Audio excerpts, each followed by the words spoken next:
Hi అండి, అందరికీ నమస్కారం. Welcome to my channel. ఈ వీడియోలో ఆంధ్రప్రదేశ్ రాష్ట్ర ప్రభుత్వ పెన్షనర్లందరికీ కూడా సర్వీసు మరియు ఫ్యామిలీ పెన్షనర్లందరికీ పెన్షనర్స్ అసోసియేషన్ వారి ముఖ్య విజ్ఞప్తి. పూర్తి వివరాలను అయితే వీడియోలో తెలుసుకుందాం. వీడియోని ఇక్కడే కానీ స్కిప్ చేయకుండా ఎండ్ వరకు చూడండి. అప్పుడే ఇన్ఫర్మేషన్ పూర్తిగా అర్థమవుతుంది.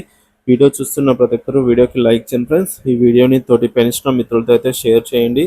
కొత్తగా మన ఛానల్ చూస్తున్నారు సబ్స్క్రైబ్ చేసుకున్నట్లయితే వెంటనే మన ఛానల్ అయితే సబ్స్క్రైబ్ చేసుకోండి. దీని ద్వారా నేను చేసే లేటెస్ట్ వీడియోస్ అన్ని మీ వరకు రీచ్ అవుతాయి. ఇక ఆలస్యం చేయకుండా వివరాల్లోకి అయితే వెళ్ళిపోదాము. ఫ్రెండ్స్, ఇక విషయానికి వచ్చినట్లయితే, ప్రియమైన ఆంధ్రప్రదేశ్ రాష్ట్ర ప్రభుత్వ పెన్షనర్లందరికీ మీ పెన్షన్ సంబంధించి 3 ముఖ్యమైన విషయాలను గమనించవలసిందిగా మనవి అండి. ఈ విషయాలపై శ్రద్ధ వహించి సూచనలను పాటించడం ద్వారా మీ పెన్షన్ సక్రమంగా అందుతుంది.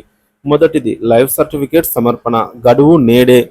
రాష్ట్రంలోని పెన్షన్ తీసుకుంటున్న ప్రతి ఒక్కరూ తాము జీవించి ఉన్నామని తెలియజేసే లైఫ్ సర్టిఫికేట్ను ఈరోజు సాయంత్రం లోపల ఆన్లైన్లో సబ్మిట్ చేయండి. ఒకవేళ మీరు లైఫ్ సర్టిఫికేట్ను సమర్పించని యెడల మీకు మార్చి నెల నుంచి పెన్షన్ ఆపివేయబడుతుంది. కాబట్టి ఈ విషయాన్ని అత్యంత ప్రాధాన్యతగా గుర్తించి వెంటనే లైఫ్ సర్టిఫికేట్ను సబ్మిట్ చేయండి.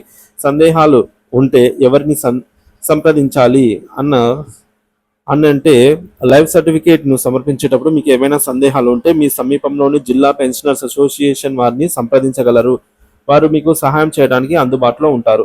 రెండవది, లైఫ్ సర్టిఫికేట్ స్టేటస్ తెలుసుకోండి. ఇదివరకే లైఫ్ సర్టిఫికేట్ను సమర్పించిన పెన్షనర్లు మీ లైఫ్ సర్టిఫికేట్ యొక్క స్టేటస్ను తెలుసుకోండి. అంటే ఆమోదించబడిందా లేదా అనేది. ఓసారి మీ స్టేటస్ను ఆన్లైన్లో చెక్ చేసుకోండి. ఒకవేళ మీ లైఫ్ సర్టిఫికేట్ ఆమోదించబడకపోతే వెంటనే మీ సబ్ ట్రెజరీ కార్యాలయానికి ఎస్టీఓకి వెళ్ళి కారణం తెలుసుకోండి. అక్కడ మీ సమస్యను పరిష్కరించుకొని అవసరమైతే మాన్యువల్గా మరోసారి లైఫ్ సర్టిఫికేట్ను సమర్పించవలసి ఉంటుంది.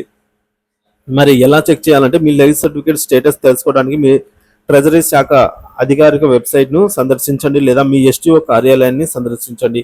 ఇక మూడోది, ఆదాయపు పన్ను సమాచారము. నవంబర్ 2024 వరకు ట్రెజరీ శాఖ వారు రికవరీ చేసిన మీ ఆదాయపు పన్ను మొత్తం గురించి ఆదాయ పన్ను శాఖ ఇన్కమ్ ట్యాక్స్ డిపార్ట్మెంట్ నుంచి మీకు ఎస్ఎంఎస్లు వస్తున్నాయి.